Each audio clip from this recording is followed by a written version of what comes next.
Is it just a creature or is it an alien?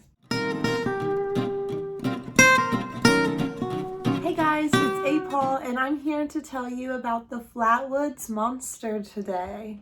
So this legend starts off on September 12th, 1952 at 7:15 p.m. Two brothers and their friend were playing on the Flatwoods Elementary playground. Brothers Fred and Edward May, along with their friend Tommy, saw a bright object fly across the sky and crash on a local farmer's property in Flatwoods, West Virginia. These boys could have sworn it was a UFO. The two brothers ran to tell their mom Kathleen and begged her to come help them find whatever they saw crash. Their dog, two other boys, and the West Virginia National Guardsman Eugene Lemon followed them. And when they approached it, they all saw this pulsing red light where the crash was.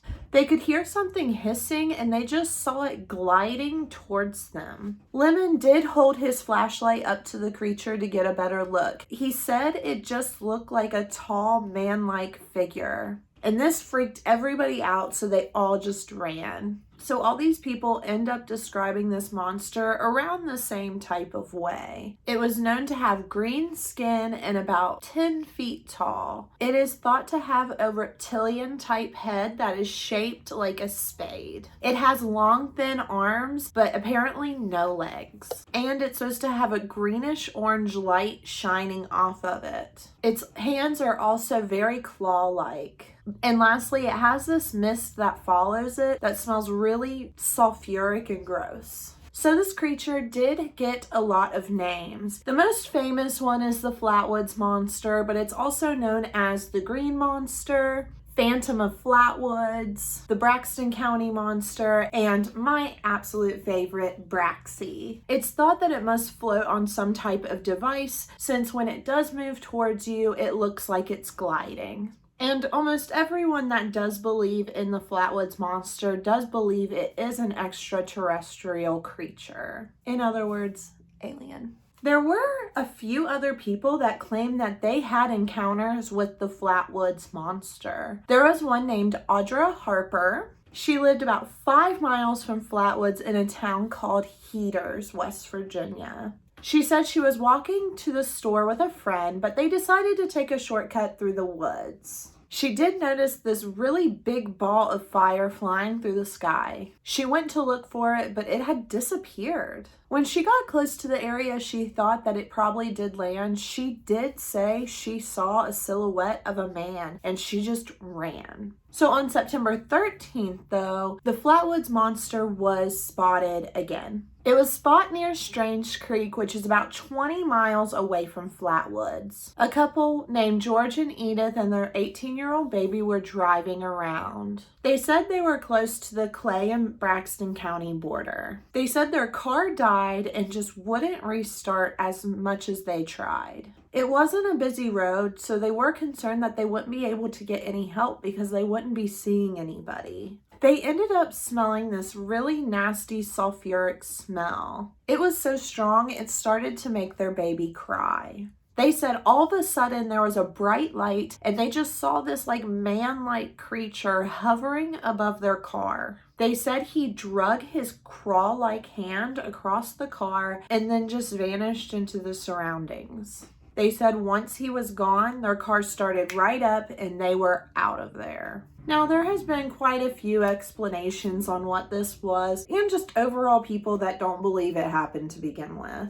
But they do have a few scientists that did try to reason and figure out explanations for all of this craziness. So Joe Nickel of the Committee of Skeptical Injury started investigating about 2000. He claims the bright light that everyone saw was actually a meteor. So there was a meteor that was seen across 3 states that night. It was across Maryland, West Virginia, and Pennsylvania. Nickel believes that the bright light that everyone saw must have been this meteor that was crossing the sky. He said that the pulsing red lights that everyone claimed to be seeing must be those airplane navigators. Nickel also states that the sulfuric smell just just must be from the natural springs around or the local flora. But if it was from a sulfur spring or flora, wouldn't that smell be there all the time and not just this one instance? He also claims that the monster itself must be a barn owl perched in a tree with just a shadow around him. He says that the claw-like hands must be the branches of the tree. But they claim that this monster is about 10 feet tall. How in the world is an 11 to 16-inch barn owl supposed to amount to a man that's close to 10 feet tall? It just doesn't make sense even if it is in a tree. I mean, this creature is known to have kind of like spade-shaped head. So how is a tiny barn owl head even supposed to be as big as this creature's head technically could be? It doesn't make sense.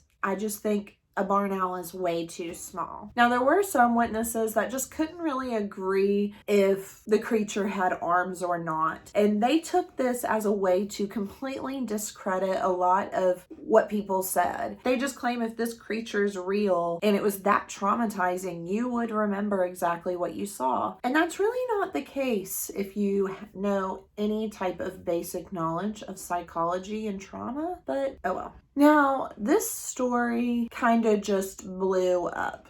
It was started to be reported all around the country. There were tons of radio shows doing it. The national press had actually even labeled this story number 11 of the whole year. A Brooklyn minister even came to talk to the May family themselves to explain what they saw to him. A Pittsburgh paper even sent a reporter down to Flatwoods to cover it as much as he could. There were even UFO writers that came to investigate themselves. And now the town's welcome sign even incorporates the monster. And a really cool thing about the town is that they actually placed these chairs all around and decorated them as the monster. They're actually really, really cute, and I would love to go visit just to get pictures in all the different chairs. And there's also a restaurant called The Spot that is supposed to be inspired by the monster itself.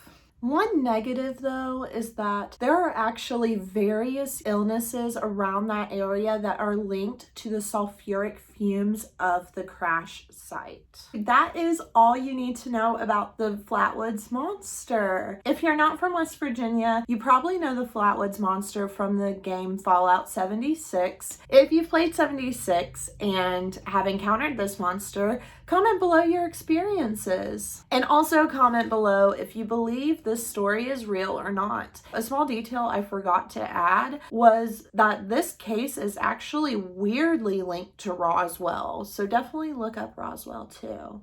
Thank you guys so much for watching. Please like and subscribe for me and hit that notification button. That way you're notified for the next mystery that comes out. Bye!